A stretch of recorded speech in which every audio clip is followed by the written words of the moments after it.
start with a question regarding the dominant discourse in Austria in regards to the role of Austria in the Second World War. How you will define and explain this discourse? Well, of course, this discourse tends to simplify a very complex situation. I think to make the necessary distinctions, we have to define what is Austria. Do we speak of Austria as a state, a country, a state which existed until March 1938 as a sovereign state recognized by the international community? Or do we speak of Austria as a society consisting of different people, people with very contradicting opinions and interests?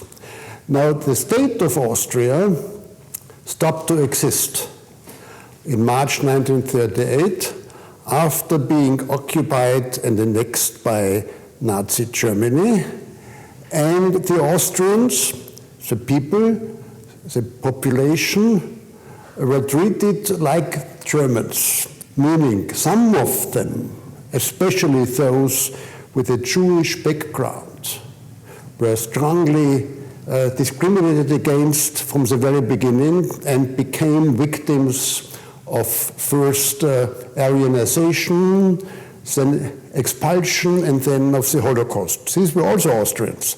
But many Austrians welcomed the annexation and the occupation, and as far as we can say, without having exact numbers, they don't exist really, the percentage of people in Austria, Austrians, March 1938, which became Nazis, was about the same percentage as the rest of Germany.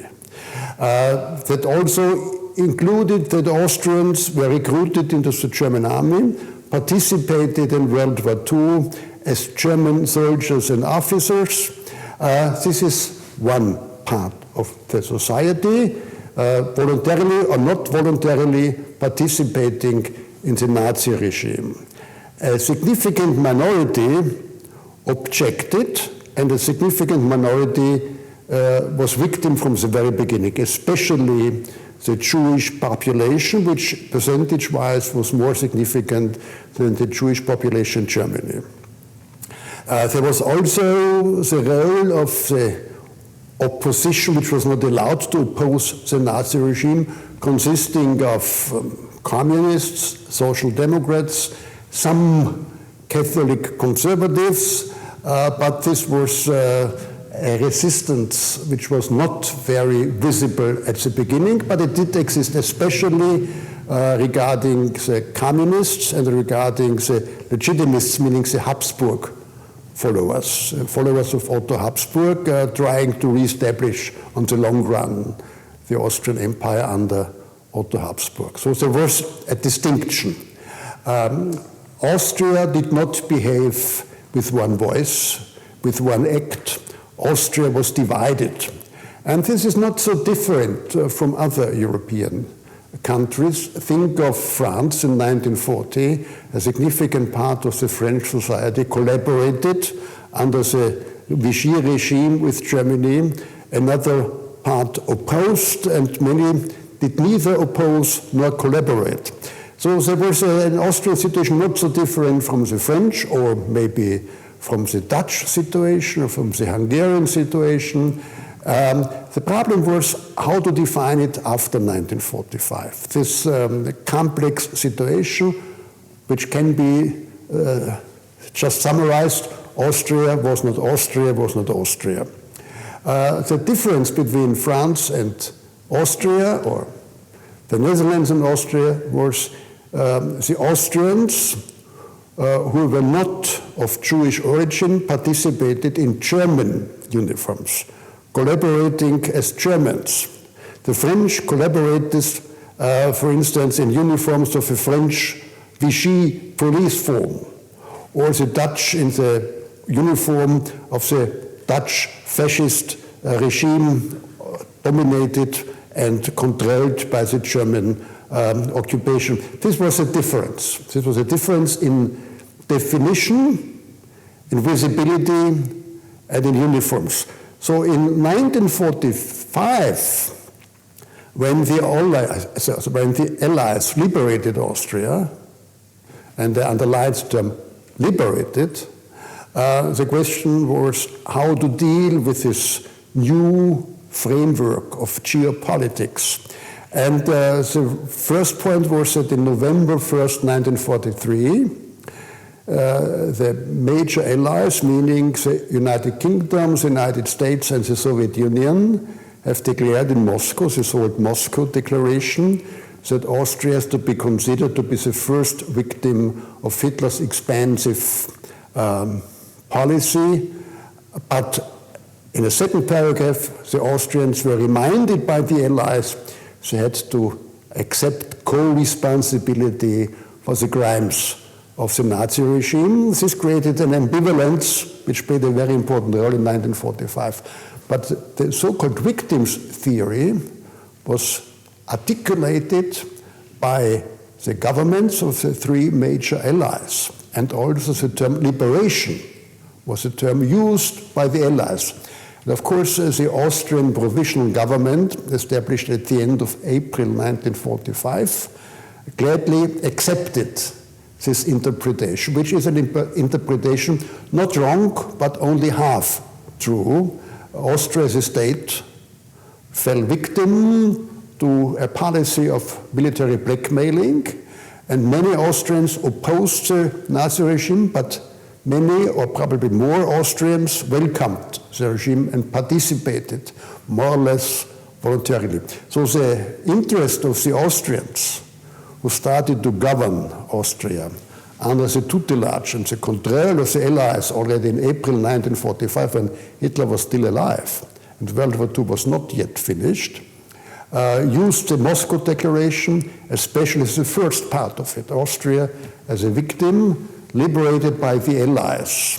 And this government consisted of three parties which define themselves as anti-fascist parties: the Social Democrats, the Conservative Austrian People's Party, and the Communist Party of Austria, and played the role of victims, understandably out of the interest to be as positively treated by the Allies as possible. This was the beginning of a specific Austrian case. Austria was treated differently from Germany. Germany did not exist as a state. Germany did not have a government between 1945 and 1949, and then it had two governments. Austria, the government starting in April 1945, recognized by the Allies, consisting of a multi-party system and in control, under the over-control of the Allies, all of Austria. This was a difference to Germany. Germany was not liberated, according to the rhetoric of the Allies. Austria was liberated, but also responsible. What to do with this? So this co-responsibility, it started when, already beginning in summer and fall 1945, the Austrian government decided that the members of the Nazi Party, which was declared illegal, were not allowed to participate in the elections of November 1945. This was about 10% of the potential electorate, so about the same percentage as it has been in Germany, in pre-1938 Germany. So first, the Nazis were excluded from the political process, and at the same time, trials started against war criminals in Austria by Austrian courts. Also, deciding that Austrians were guilty of war crimes, even some Austrians were victims of capital punishment. So Austrian governments decided that Austrians, due to their participation in murderous Nazi crimes, should face capital punishment, and they did face capital punishment. So that was the beginning. It changed over the time, some reasons. First, there was no clear understanding what to do with 10% of the population, which was excluded. Can you exclude them permanently? Can you exclude them for a certain period? How long should this period be? Can they be re-educated? By whom? By the Austrians, or like in Germany, by the Allies. In Germany, the Allies were responsible for re-education. In Austria, it was the Austrian government. And second factor, soon the Cold War started and had its impact. Meaning that more and more the Western Allies tried to see the Soviet Union as their main opponent, and the Soviet Union started also to try and to see the Western Allies, especially the United States, as a major opponent. And from this viewpoint, the impact of the Nazi regime became less significant for the Allies, and this was used by the Austrian government to play down the question of co-responsibility.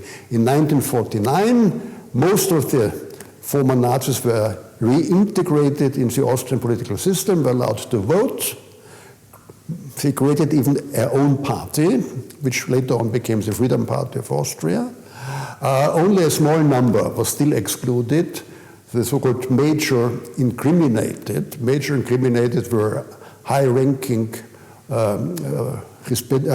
officers in the Nazi party, SS members, and so-called illegal Nazis who were Nazis even before March 1938. These had to stay out of the political process until 1955, when the State Treaty, and this was the viewpoint of the Allies,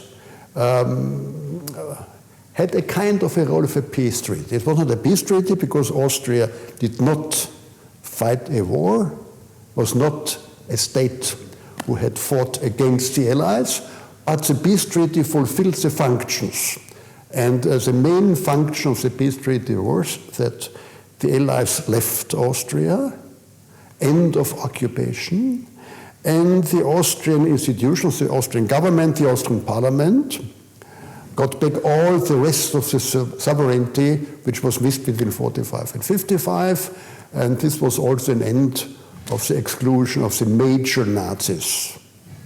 The major Nazis soon became, already starting in 1949, with respect to the minor Nazis, to be integrated into the Austrian party system, not only in the Freedom Party, but also in the Social Democratic Party, at the time Socialist Party, and the Austrian People's Party.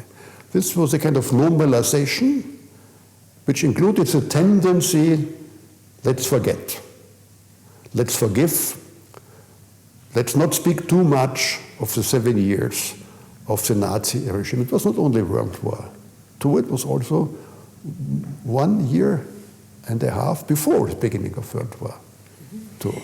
It's possible to say, after this elaboration, that still we can think and talk about a failed denazification in the Austrian context, and that this also leads to the far right on power in the recent years. Maybe partly failed. First, what would a denazification have been perfect? What would have been necessary to make the denazification perfect without throwing out all the Nazis, or what would have been perfect? Don't forget, in France, many leading opponents of the Vichy regime, including those who actively participated in the Holocaust, were free to work in France until the 1970s. And think of Hungary. Hungary declared the Holocaust in Hungary was only the responsibility of the Germans. Hungarian participation was forgiven and forgotten. So this was not a specific Austrian situation, but a situation which had some specific Austrian flavor. And the flavor was, of course, that it was the German army. Hungarians did not fight in the German army, French did not fight in the German army, Austrians did fight in the German army. This continuity of a kind of peer solidarity.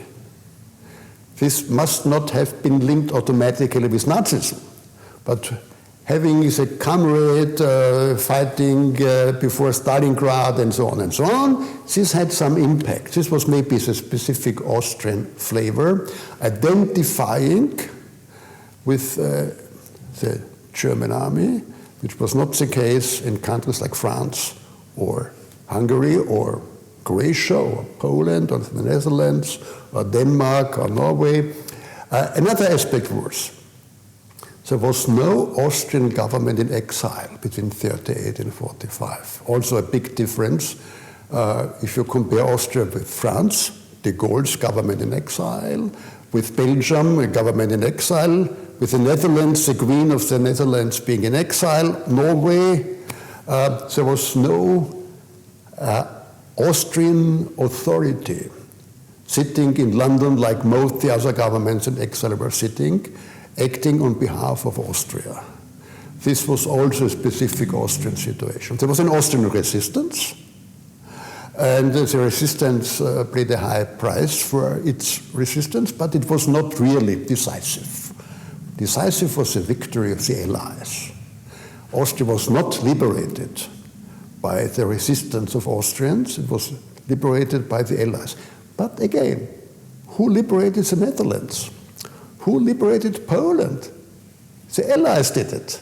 The resistance was important, especially for the narrative, but not decisive. Without the acting of the Allies, which can be simplified, Churchill prevented Hitler to win the war, and Roosevelt and Stalin defeated Hitler. This was decisive. And for specific reasons, the Allies decided, let's treat Austria differently from Germany. Let's declare Austria being a victim. What is the dominant memorialization discourse in Austria today in regards to its role in World War II? It changed over the generation. Today, you have in Vienna and other cities a lot of memorials remembering the Holocaust, for instance, which did not exist 50 years ago. New synagogues were built, but not immediately after 1945. It happened in the 1970s and 80s and 1990s, and a new generation started to become aware of what has happened between 1938 and 1945. So it's, today we have much more sensitivity concerning the crimes of the Nazi past, concerning Austrian collaboration in this crime, concerning co-responsibility than 1-2 generations ago. Immediately after 1945, the situation was very different.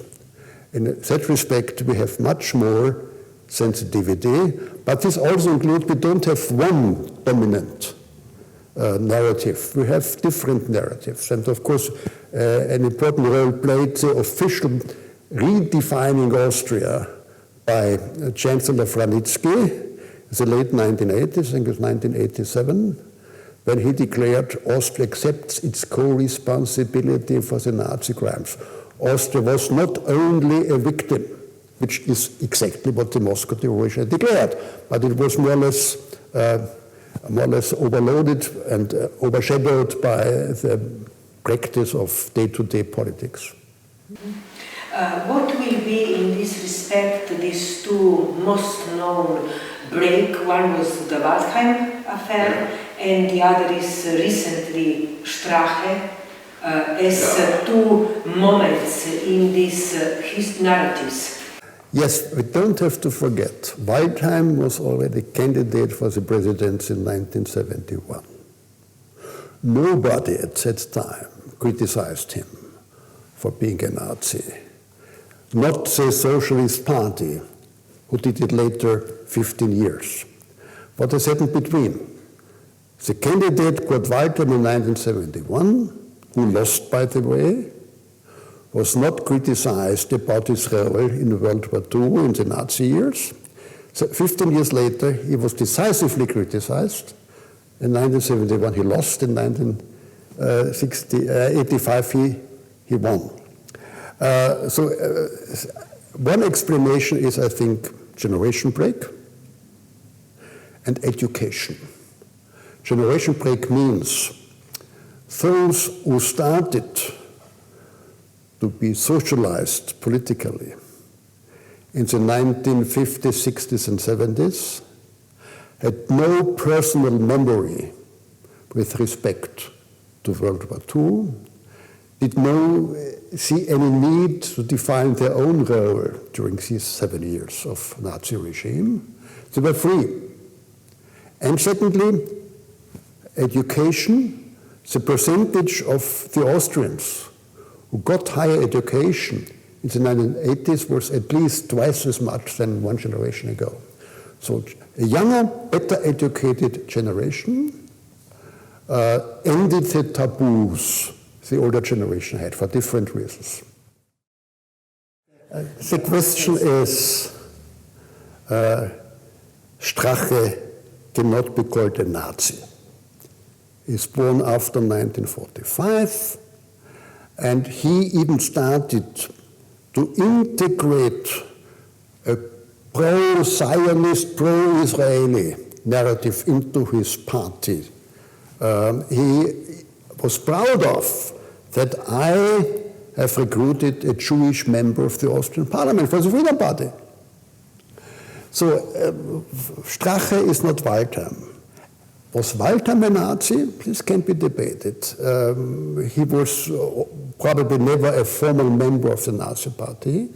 He was a junior officer in the German army. Like most of the non-Jewish Austrians participating out of the feeling it's my duty, I have no way out, participating in World War II. There has been exactly 1 decade before the Waldheim crisis of 1986, the Wiesenthal case. And this is important to compare Wiesenthal and Peter with Waldheim. Peter, the leader of the Freedom Party, the second chairman of the Freedom Party in its history, was a Nazi, a voluntary member of the SS, and his SS unit participated in the Holocaust behind the so-called Eastern Front. This is quite clear from the documents we have.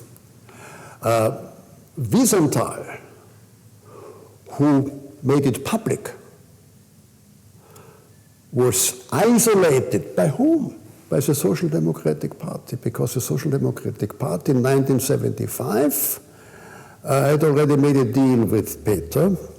Peter has helped Kreisky to form a minority cabinet in 1970, and the price was indirectly, never outspoken, never written down. Let's forget about the Nazi years. The problem was, Wiesenthal had to pay a price for criticizing a real Nazi. A Nazi, well, whatever Waldheim was, he was at least much less a real Nazi than Peter was. And don't forget also, this is in a certain way the tragic of Waldheim. He did not really understand the situation. He was a second lieutenant, meaning a junior officer in the German Wehrmacht, but he had to do with intelligence in the Balkans. And this was one of the biggest mistakes he made. He declared he cannot remember what has happened in Saloniki to the Jewish community, which is, of course, outrageous. Either he was so traumatized by this, nobody claimed he was responsible for the Holocaust in Saloniki, but he must have known it. An intelligence officer sitting in Saloniki, not realizing what is happening, it's of course nonsense or pure trauma. Secondly, 1945, there is one brief moment in Waldheim's official history which is not yet clearly explained. he was debriefed by the US intelligence. And from this is clear that Waldheim became not an agent for the Americans, but he was in a certain way seen by the Americans as a guy we can rely upon. Then he became an Austrian diplomat, and he became foreign minister, he became ambassador to the United Nations, then he became candidate for the president in 1971, and then he became Secretary General of the United Nations. And who backed him? The Social Democratic Chancellor Bruno Kreisky, the United States government. So there was a kind of consensus. Waldheim is a good guy. Waldheim is a professional diplomat. He was like his generation in Germany and Austria, a professional man in the German army, but it was the same. So many professional officers in the German army served with the Adenauer government and even in the Brandt government. So the problem was between 1971 and 1986, first candidacy and second candidacy of Waldheim, generation gap worldwide in the United States, the Holtzman Amendment. Holtzman was a member of the United States Congress, and he started to change, first to debate and to change, and it was changed by the government, but the initiative came from Congress. The rules under which conditions can someone come to the United States? When I entered the United States for the first time in '67, I had to declare that I'm not a member of the Communist Party. Okay. I was not a member easy. Starting in the late 1970s, due to this Holtzman Amendment, it was not necessary anymore to declare not being a member of the Communist Party, but never being involved in the atrocities of World War II under the control of Nazi Germany. So this was the official, the formal reason of the decision that Waldheim should not be allowed to enter the United States anymore. After he has spent a long period of his professional life in the 1950s, 1960s, 1970s, even as Secretary General of the United Nations in the United States. And this is a generation break. When the United States, when a younger generation in the United States, and this stands also for the younger generation in Europe, became aware of the contradiction that, for instance, Wernher von Braun became a hero in the United States because he has been seen decisive behind this Apollo program, space traveling, and so on. And he was responsible for the German rockets. How does this fit into the picture of the United States of America fighting for freedom, liberating Europe, and so on? So, but Braun was dead already, but Waldheim was still alive. And this was a changing of the generations and of education, and as a result, a higher sensitivity, realizing the unprecedentedness, like Yehuda Bauer calls it, of the Holocaust. It has a lot to do that the Holocaust was not as seen as decisive 50 years ago as it is today. Regarding the question of anti-Semitism, in these interpretations, in these views, you think that anti-Semitism is then in stagnation in Austria, or it's actually exchanged for something even more virulent, and this will be a new racism, not even new, of phobic Islamophobia.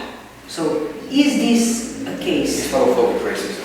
Well, first I think I fully accept that there is Islamophobia in Europe today, in the United States today, but Islamophobia is not racism. Islamophobia is a potentially violent and dangerous prejudice. If a Muslim stops to be a Muslim, if he converts to Christianity, is very much welcome. A Jew, according to the Nuremberg law, could not leave his Jewish identity. He would have been killed in Sobibor or Auschwitz. Christian Jews were treated like Jewish Jews. And so in that respect, the anti-Semitism, at least the anti-Semitism of the Nazis, was racist. Islamophobia is on a different level. It does not make it less dangerous, or maybe just as different.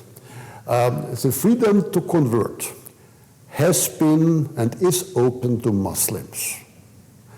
The freedom to convert has been not open following the Nuremberg laws in the Nazi years. And this is a distinction between racism and xenophobic prejudice. But we actually have many interpretations that Islamophobia is connected actually really with racism, and it's based on the colonial racial divide.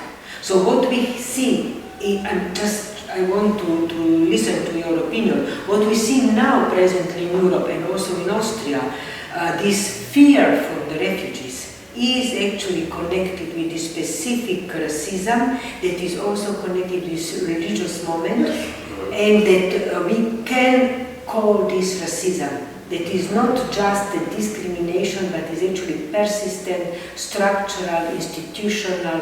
People are put outside of Europe, stopped around in other parts, and so on. A racism that has a part of biological determinism. Exactly. Yeah.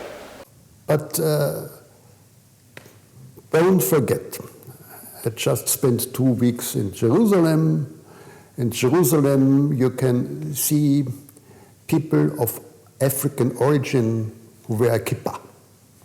You can see people of African origin who wear the uniform of the Israeli army. And you can also see people of African origin who are Orthodox Muslims. So in that respect, this makes a lot of difference. If we have, the question is how we define racism. And for me, racism is a prejudice which does not allow a person to opt out of its identity. Like this one drop of black blood rule in the United States, which existed for a long time. It's still, in a certain way, existing. Someone who has some African-American great-great-great-grandfather is still to be considered black. This is racism. And the Nuremberg law says whoever has a Jewish background, he is a Jew, whatever he does, whatever he believes.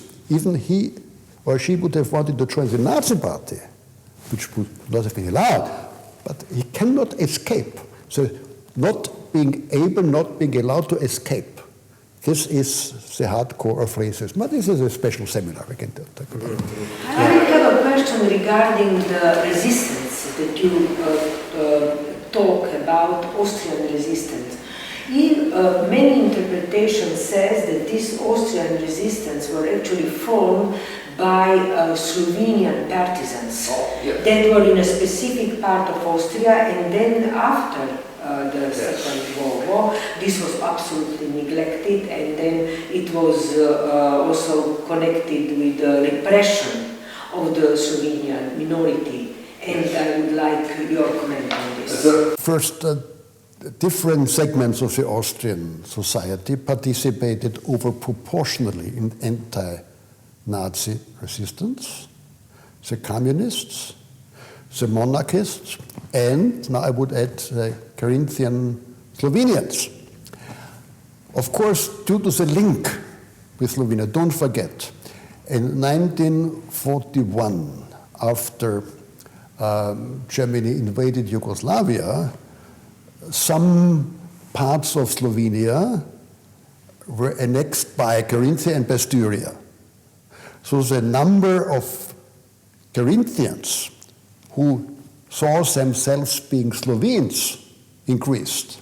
And there's a link to Slovenia as such, and a link to the partisan movement in former Yugoslavia.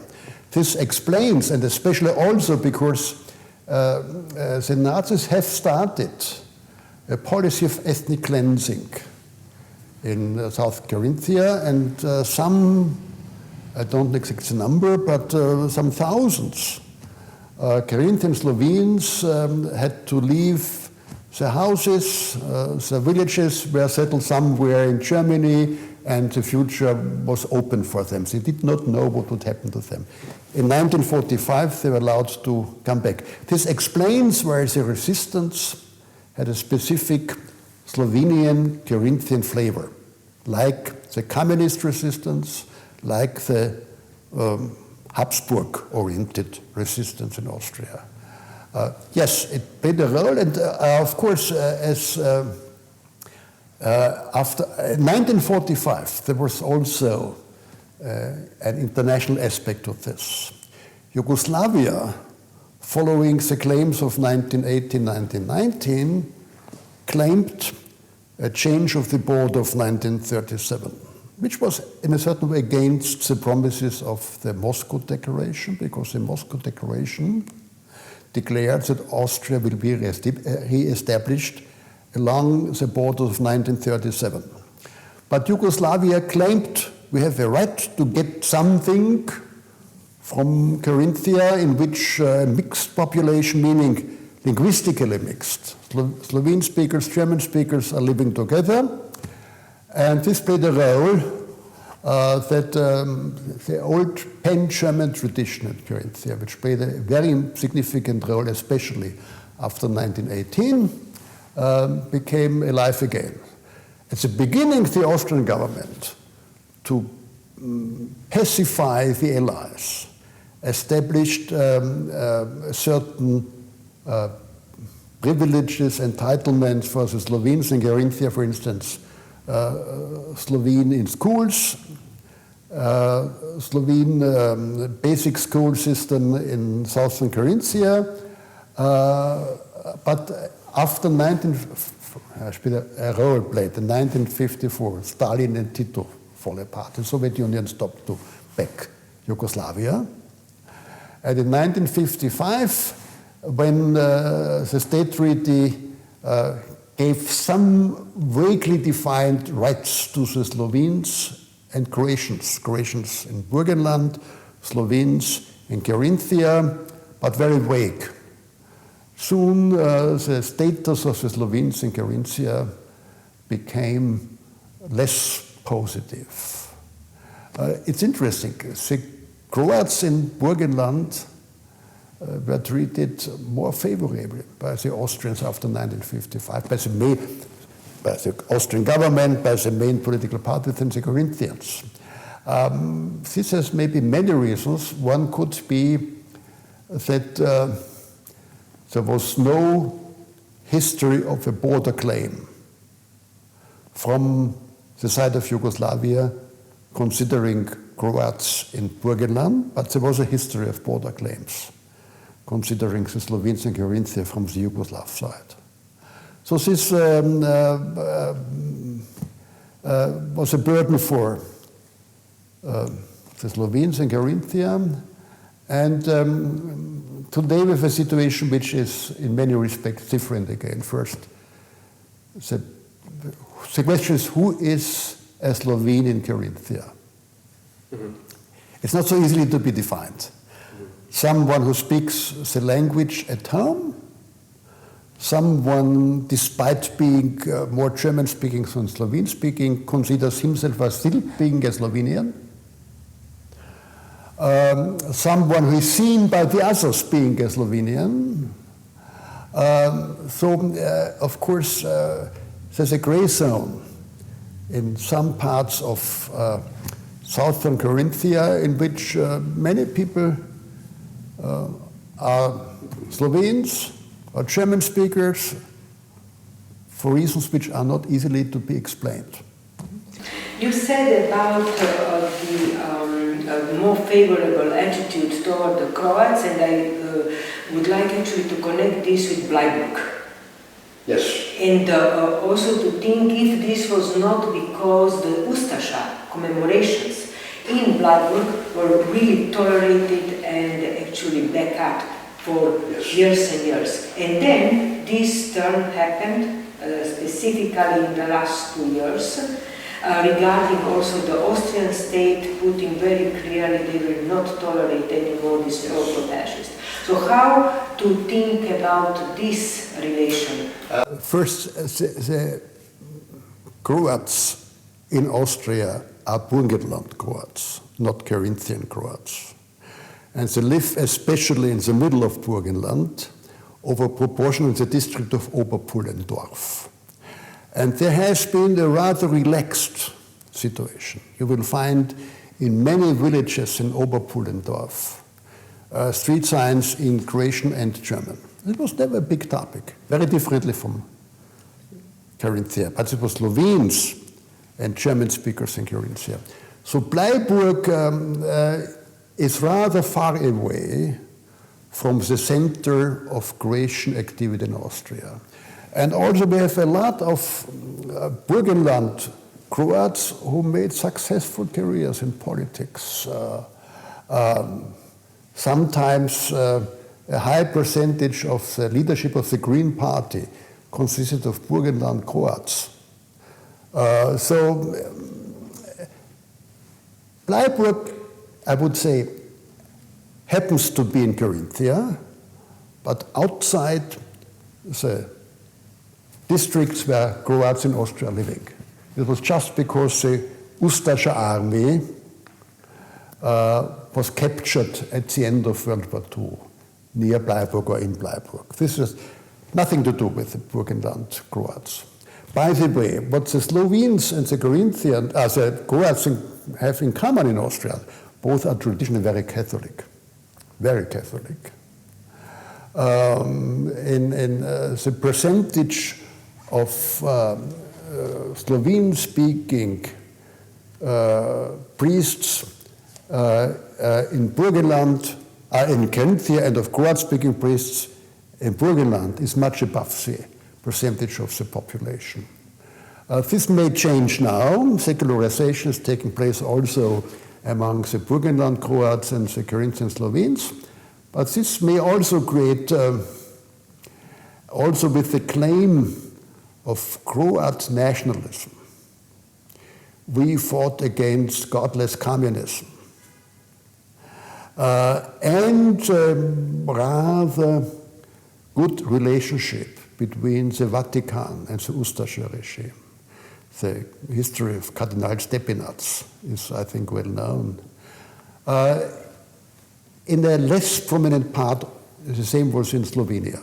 But Slovenia was not a sovereign state during the years of Nazi and fascist occupation of Yugoslavia. Slovenia was treated as an occupied territory, occupied mostly by Italian fascists. But Croatia was a sovereign state, and this created a certain kind of nostalgia. For that reason, we have, I think, a much more explosive right-wing Croat extremism than we have an explosive Slovene extremism in former Yugoslavia itself. Yeah, and speaking of the present time, what are the main reasons behind the rise of right-wing extremism and reactionary populism? And given your experience in the analysis of democratic systems, what do you think? Can functional democracy stop the rise of fascism in the first world, let's say? First, the rise of the Freedom Party in Austria, beginning in the 1980s, is very similar to the rise of Front National in France, to the Flams Belang in Belgium, to other similar parties in the Scandinavian countries. It's not so specific Austrian. Secondly, the big difference is the driving force or the narrative behind it is not nationalism of the past. It's the fear of modernization losers to be the victims of modernization. In the 1950s and 60s, at meetings of that time small Freedom Party, still consisting mostly of former Nazis, you could not see many or even no red, white, red flag, because the Freedom Party was indirectly against an Austrian separate identity, against an identity separate from Germany. It was pan-German nationalism. Today, even starting with Jörg Haider, but especially under Strache, any Freedom Party rally is full of red, white, red flags, meaning pan-Germanism has made place to Austrian patriotism, which was anathema to the pan-Germans of the Freedom Party and the pan-Germans of the Nazi Party and to the pan-Germans of the First Republic and even the pan-Germans of the end of the Habsburg Empire. They became pro-Austrian. So in a certain way, it's changing the attitude. In 1955, the members of the Austrian Parliament, at that time belonging to the League of Independence, who became later on the Freedom Party 1 year later, voted against the Austrian Neutrality Act, the only one. The People's Party, the Socialist Party, and the Communists voted in favor of it. Today, who defends most expressively Austrian neutrality? The Freedom Party. Why? Because in 1955, neutrality was seen away from leading Austria away from Germany. Because Germany was divided. One part was NATO, one part was Soviet-oriented. To declare Austria being neutral means separating it from Germany. Today, the Freedom Party is, due to its newly found Austrian patriotism, sees defending neutrality of anti-Western sentiments. The West defined by globalization and defined also allowing migration. It's a big issue of all these right-wing populist parties all over Europe is migration. And this is the umbrella, which includes also Islamophobia. But it's not only about Islamophobia, because a significant part of the migrants from Africa are not Muslims. Many are Christians. So yes, it's migration has always been a big issue in the history of modern societies. In the United States, anti-migration sentiments directed when, for the first time, non-Anglo-Saxon Protestants came in big masses to the East Coast, Irish Catholics. Irish phobia was important. Anti-Catholic sentiments. There were anti-Irish riots in Boston and New York. And in the West Coast, anti-Chinese riots when Chinese migrants came to the United States. So this is an old phenomenon. Usually these extremisms, this anti-immigration extremism, is an extremism of the second lowest layer of the society. Because these are fearing we are losing the relative privileged status, for instance, just to be white and not black, just to be Protestant and not being Catholic, just to be white and not yellow, or just to be Christians and not Muslims. This is the fear which creates extremism on what can be called a small bourgeoisie element. Not in an economic sense, but in a psychological sense. The small bourgeoisie is in the layer of a society which is structured in an unequal way. Any society is structured in an unequal way. But the degree of inequality differs. This second lowest layer is always tempted to be intolerant, to defend the status quo against any imagined threat represented by newcomers. How it's possible to look to nationalism historically? That means, are possible to see major changes in nationalism in the European context? I think nationalism is not nationalism. Catalan nationalism is not the same as, for instance, Polish nationalism, because Catalan nationalism is a nationalism of separation. Catalan identity is defined by its being not Spanish. Polish identity is a very different thing. But national identity exists, and national identity was responsible for state creation in the 19th and 20th century, and even the 21st century. Think of the post-Yugoslav states. But what we have to distinguish is the given or objective side. National identity always coexists with other kinds of identity, like religious identity, like gender identity, like party political identity, like generation identity. Nationalism means to emphasize national identity much above the others. And this is a danger, as we have seen in the terrible first half of the 20th century. If you cannot balance national identity with other identities. This is the background of the beginning of European integration of 1945, and it's interesting, it was started in France by Jean Monnet and Robert Schuman, redefining the construction of a peaceful Europe. In 1919, 1920, in Paris, the victors tried to establish a new order in Europe by punishing the losers.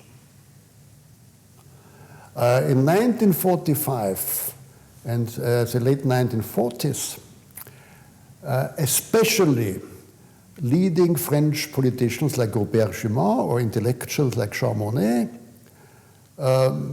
tried to redefine out of the experience of the failed peace order of 1919-1920. We don't have to punish the losers, we have to embrace the losers. Out of our own interest, for instance, the French interest, we should be interested in the well-being of the Germans, as the Germans should be interested in the well-being of the French. Free trade, exchange of goods. If the French are not prosperous enough to buy German cars, it would be bad for Germany. If the Germans are not prosperous enough to spend money for vacations at the Côte d'Azur, it would be bad for the French. So, a win-win, creating a win-win situation. There has been a long history of the idea of a united Europe, but Monnet created the idea we have to ally the concept of united Europe with economic self-interest. And this is, it worked, and the European community and then the European Union as a successor is based on the clear understanding we have to diminish the importance of nationalism. We cannot erode it, it would be naive. And nationalism in many respects is also, at least historically, has been a liberating force. It's not all bad, but nationalism must not dominate Europe. And this is the reason why the post-1945 Europe has become the most peaceful Europe we ever have known, and the most prosperous Europe we have ever known. because it's an antithesis to nationalism, defined as seeing national identity as defining and dominating over all other identities.